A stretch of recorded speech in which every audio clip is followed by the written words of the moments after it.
Hello अस्सलाम वालेकुम dear students, कैसे हैं आप सभी। I hope you all are fine and I welcome all of you on my YouTube channel brainstorming knowledge. आज की इस वीडियो में हम करने वाले हैं क्लास 8 साइंस का 5th chapter that is sound. इसकी एक्सरसाइज करेंगे। चलिए स्टार्ट करते हैं without further delay. Let's start. Choose the correct answer. सबसे पहले आपको अपना करेक्ट आंसर जो है वो चूज करना पड़ेगा। The first one is sound can travel through. Sound कहां से ट्रैवल हो सकती है? इसका आंसर आएगा solids, liquids and gases. Solid से भी, लिक्विड से भी और गैस से भी साउंड पास हो सकती है। The next one is voice of which of the following is likely to have a minimum frequency. कहते हैं कि इनमें से किसकी साउंड की कम फ्रीक्वेंसी होगी? मिनिमम मतलब कम। Baby girl, baby boy, a woman और ए मैन। किसकी होगी? ए मैन की। एक मर्द की आवाज की जो फ्रीक्वेंसी होती है वो कम होती है। राइट, ट्रू और false? Sound can not travel in vacuum. कहा जाता है कि साउंड जो है ट्रैवल में से, वैक्यूम में से ट्रैवल नहीं होती। ये सही बात है तो ट्रू आ जाएगा। The second one is the number of oscillations per second of a vibrating object is called its time period. कि जो नंबर ऑफ ऑसिलेशंस होते हैं एक सेकंड में किसी भी वाइब्रेटिंग ऑब्जेक्ट के, उसको टाइम पीरियड कहा जाता है। फॉल्स, ये गलत है तो फॉल्स आ जाएगा। If the amplitude of sound is larger, कहा जाता है अगर एम्पलीट्यूड साउंड का ज्यादा हो, साउंड जो है फीबल होती है, तो ये भी गलत है। साउंड फिर लाउड होती है ना। For human ears the audible range is 20 hertz to 20,000 hertz. कहा जाता है जो ह्यूमन ईयर है इसकी ऑडिबल रेंज 20 हर्ट्ज से लेके 20,000 हर्ट्ज तक है। ये भी सही है तो ट्रू आ जाएगा इसमें। Okay. The fifth part is the lower the frequency of vibration, the higher is pitch। कहा जितनी कम होगी फ्रीक्वेंसी वाइब्रेशन की उतनी पिच ज्यादा होती है। ये भी गलत है, ये भी फाल्स है। जितनी ज्यादा पिच होगी उतनी ही ज्यादा फ्रीक्वेंसी भी होती है। अनवांटेड और unpleasant sound is termed as music. Unpleasant, unwanted, जो हमें अच्छी न लगे म्यूजिक, उसको हम क्या कहते हैं? जो हमें अच्छी न लगे साउंड, उसको म्यूजिक कहते हैं। सही है ये या गलत? ये तो गलत है, क्योंकि जो अच्छी न लगे उसको नॉइज कहा जाता है। नॉइज पोल्यूशन में काज पार्शियली हेयर एम्पियरमेंट। कहते हैं नॉइज पोल्यूशन से क्या हो सकता है? इंसान बहरा हो सकता है। ठीक है, तो ये भी सही है तो ट्रू आ जाएगा। Fill in the blanks. Time taken by an object to complete an oscillation is called time period. ठीक है, जो टाइम लगता है एक ऑब्जेक्ट को एक ऑसिलेशन कंप्लीट करने में, उसको टाइम पीरियड कहा जाता है।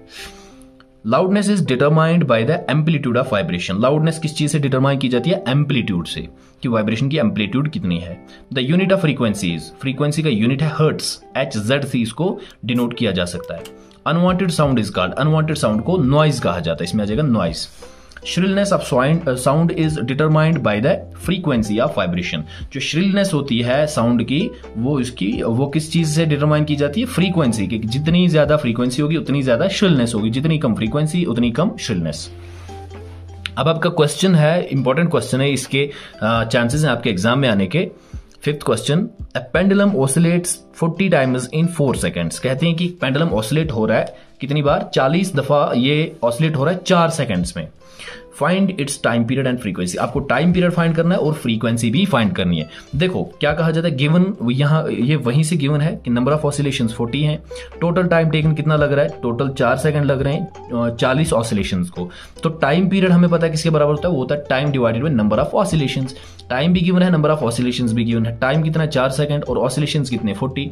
ठीक है, 4 डिवाइड बाय 40 आ जाएगा, तो 4 को 40 से डिवाइड करेंगे तो 1/10 आएगा, और इसको डेसिमल में जब चेंज करेंगे तो 0.1 सेकंड आ जाएगा। ठीक है, ये टाइम पीरियड निकलेगा। ओके, इसका मतलब है कि 1 सेकंड में 0.1 सेकंड में एक बार ऑसिलेशन होगी, तो 40 बार ऑसिलेशन होगी 4 सेकंड्स में। क्लियर है ये कॉन्सेप्ट? चलिए, फ्रीक्वेंसी का भी हमें पता है, इसकी फॉर्मूला होती है number of oscillations divide by time. Oscillations हो रही है 4 बार, 40 बार, और टाइम है 4 सेकंड, तो 40 को 4 से डिवाइड करेंगे तो 10 आ जाएगा, 10 पर सेकंड, यानी कि 10 हर्ट्ज आ जाएगा। ये फ्रीक्वेंसी होगी इस पेंडुलम की। चलिए, the sound from a mosquito is produced when it vibrates its wings at an average rate of 500 vibration per second। कहा जाता है साउंड प्रोड्यूस होती है एक मॉस्किटो से, एक मच्छर की, जब वो वाइब्रेट करता है अपनी विंग्स को, अपने परों को, जब वो 500 बार मारता है, वाइब्रेट कराता है 1 सेकंड में। Okay, what is time period of the vibration? आप बताओ वाइब्रेशन की टाइम पीरियड क्या होगी? तो देखो आंसर, नंबर ऑफ वाइब्रेशंस पर सेकंड, 1 सेकंड के अंदर वो वाइब्रेशंस करता है 500 बार। देयरफॉर टाइम पीरियड किसके बराबर होता है? वो होता है time divide by number of vibrations. तो टाइम है 1 सेकंड और डिवाइडेड बाय वाइब्रेशंस कितनी है? 500। तो 1 को डिवाइड करेंगे जब 500, तो 500 से क्या आएगा? 0. 0.002 आ जाएगा। क्या आएगा? 0.002 सेकेंड्स। तो ये टाइम पीरियड होगा, यही हमें फाइंड करना था। नेक्स्ट क्वेश्चन है आपका, identify the parts which vibrates to produce sounds in the following instrument. इसमें से इन इंस्ट्रूमेंट्स में से आपको देखना है कि कौन सा पार्ट बजने पे साउंड प्रोड्यूस करता है। ढोलक में स्ट्रेचिंग मेम्ब्रेन जो होता है वो साउंड प्रोड्यूस करता है। सितार में स्ट्रिंग्स जो होती हैं स्टार की वो साउंड प्रोड्यूस करती हैं। और फ्लूट में एयर कॉलम जो होता है, एयर कॉलम से आवाज निकलती है, ठीक है, जो सुराख होते हैं। Next question is what is the difference between noise and music. Noise और म्यूजिक में क्या फर्क है? Can music becomes noise sometimes. क्या म्यूजिक कभी कभी नॉइज बन सकती है? ये आपको बताना है। देखिए, the type of sound which is unpleasant to listen is known as noise. वो साउंड जो अनप्लीजेंट हो, जो सुनी ना जाए, ठीक है, जिससे क्या हो, जिसे इरिटेशन हो, उसको नॉइज कहा जाता है। Whereas music is pleasant sound which produces sensation. जो म्यूजिक जो है, म्यूजिक प्लीजेंट साउंड होती है, दिल खुश हो जाता है इसको सुन के, सेंसेशन प्रोड्यूस करती है, मजा आता है इसको सुन के। Yes, music can be noise where it is too loud. कभी कभी म्यूजिक भी लाउड नॉइज बन सकती है, ये भी अच्छी नहीं लगती। कब? जब ये बहुत ज्यादा लाउड होती है, तब चाहे कितना भी अच्छा गाना चल रहा हो, कितनी अच्छी नात चल रही हो, कितनी ही अच्छी तकरीर क्यों ना चल रही हो, लेकिन वो मतलब उसे सर दर्द होने लगता है, वो अच्छी नहीं लगती, उसको हम तब नॉइज कह सकते हैं। Okay. Ninth question is list the sources of noise pollution in your surroundings. Noise pollution किन चीजों से होता है? आपके इर्द गिर्द, अपने आसपास में उन चीजों की लिस्ट बना लीजिए। देखिए, noise pollution sources in our surroundings are, कौन कौन से? Number first, bus and car horns, fire crackers. Bus और कार हॉर्न्स तो आपको पता है, हॉर्न्स जो ये गाड़ी वाले करते हैं। फायर क्रेकर्स, पटाखे जो होते हैं। लाउड स्पीकर्स, जो लाउड स्पीकर्स पे अक्सर जो ऑटम का सीजन है इस पे सेल करने वाले ज्यादा आते हैं, तो वो ज्यादा शोर मचाते हैं, उससे कानों में प्रॉब्लम होती है। हाई वॉल्यूम इन टेलीविजन ज्यादा वॉल्यूम्स या ट्रांजिस्टर्स में ज्यादा वॉल्यूम रखने से। मिक्सर्स एट होम, घर में वो मिक्सर वगैरह चलते हैं, मशीनें चलती रहती हैं, ठीक है। Siren from factories etcetera, factory से जो आवाजें आती हैं, तो या कंस्ट्रक्शन साइट से जो ज्यादा आवाजें आती हैं, तो ये वो चीजें, ये वो सोर्सेज हैं जिनसे नॉइज पोल्यूशन होती है। Next question is explain in what way noise pollution is harmful to us. किस तरह से हार्मफुल है हमारे लिए नॉइज पोल्यूशन? इसका answer, noise pollution can leads to a number of health related problems. Some of them are as follows. Noise pollution कई तरह से हमारी हेल्थ प्रॉब्लम्स करा सकती है, हमारी हेल्थ पे बुरा असर डाल सकती है। कुछ इनमें से नीचे दिए हुए हैं, जैसे हेयर लॉस हो सकता है, इंसोम्निया हो सकता है, जैसे इनएबिलिटी टू स्लीप, नींद नहीं आती, हाइपरटेंशन हो सकता है, सीवियर हेडेक हो सकता है, स्ट्रेस हो सकता है। ये कुछ प्रॉब्लम्स हैं जो नॉइज पोल्यूशन से हो सकती हैं। Next question, your parent are going to buy a house. आपके घर वाले कोई मकान खरीदना चाह रहे हैं। They have been offered one on the road side and another 3 lanes away from the road side. उनको मकान 2 मिल रहे हैं, एक मिल रहा है रोड के ऊपर और दूसरा मिल रहा है रोड से 3 लाइन्स छोड़ के, यानी कि 3 गलियां छोड़ के। विच house would you suggest your parents should buy? Explain your answer. आप कौन सा अपने पेरेंट्स को कहोगे लेने के लिए? जो सड़क के ऊपर मिल रहा है वो लेने के लिए कहोगे, या जो 3 गलियां छोड़ के दूर मिल रहा है सड़क से थोड़ा, वो लेने को कहोगे? अपना आंसर जो है एक्सप्लेन कीजिए। देखिए answer, I would suggest my parents to buy a house 3 lanes away from the road side. हम यही सजेस्ट करेंगे कि जो 3 lanes थोड़ा दूर होंगी सड़क से, वो ही लीजिएगा। Because houses on the road side would be much noisy in both day and night due to running vehicles. तो जो मकान सड़क के किनारे होगा, सड़क पे होगा, वो ज्यादा नॉइजी होगा। डे एंड नाइट वहां पे गाड़ियां चलेंगी, उनकी हॉर्न्स, उसकी वजह से शोर ज्यादा होगा। Whereas a house 3 lanes away would be comparatively quieter as the intensity of noise decreases with the distance between the source and the listener। जो मकान थोड़ा सा दूर होगा, 3 लेने दूर होगा, वो कंपेरेटिवली क्वाइटर होगा, वहां पे थोड़ी सी बहुत शांति होगी, क्योंकि नॉइज की जो इंटेंसिटी है वो कम होगी वहां पे, ठीक है। जहां से आवाज निकलेगी, जहां से हॉर्न होगी, वहां से जो लिसनर है, जो सुनने वाला है, वहां तक डिस्टेंस होगी, और उस डिस्टेंस से क्या होता है, इंटेंसिटी जो साउंड की है वो कम हो जाएगी और ज्यादा असर नहीं होगा। तो ये इसका आंसर था। नेक्स्ट क्वेश्चन है आपका, sketch larynx and explain its function in your own words. Larynx की आपको फिगर बनानी है, उसका स्केच बनाना है, और उसके बाद इसकी फंक्शन भी अपने वर्ड्स में आपको लिखनी है। Larynx is also known as a voice box. देखो मैं पहले आपको लैरिंक्स दिखा दूं। लैरिंक्स ये है, ठीक है, ये इसकी फिगर आप बना सकते हैं।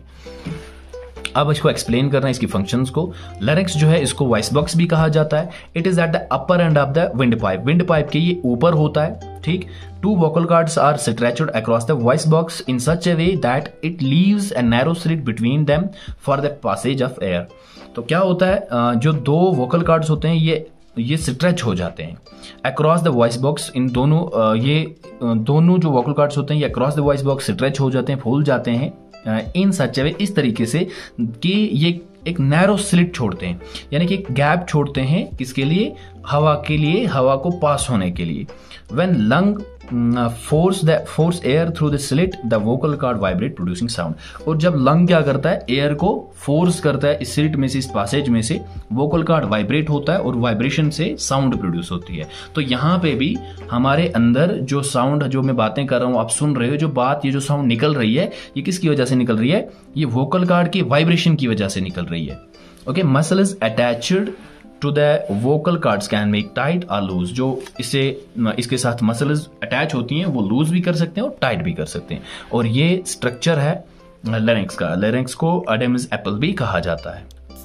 ये विंड पाइप है यहाँ पे और ये वोकल कार्ड्स होते हैं यहाँ पे, इसके विंड पाइप के थोड़ा सा ये ऊपर होते हैं। अच्छा, next question is lightning and thunderstorm take place in the sky at the same time and at the same distance for us. Lightning is seen earlier and thunderstorm is heard later. कहा जाता है lightning और यानी कि बिजली और जो गरजना, ये दोनों चीजें जो हैं ये आसमान में एक बार होती हैं, मतलब साथ में होती हैं। लेकिन हम तक क्या पहुंचता है, पहले लाइटनिंग होती है, पहले हम बिजली देखते हैं और उसके बाद वो गरजने की आवाज सुनते हैं। जबकि मतलब एक साथ वो निकलते हैं वहां से, एक साथ ट्रैवल करते हैं और एक ही डिस्टेंस भी दोनों को सेम कवर करनी होती है। तो फिर हमें सबसे पहले बिजली क्यों दिखती है और उसके बाद फिर हम इस गरजने की आवाज क्यों सुनते हैं, रीजन क्या है। The speed of light is more than the speed of the sound. देखो जो स्पीड है लाइट के चलने की वो ज्यादा है साउंड की स्पीड से।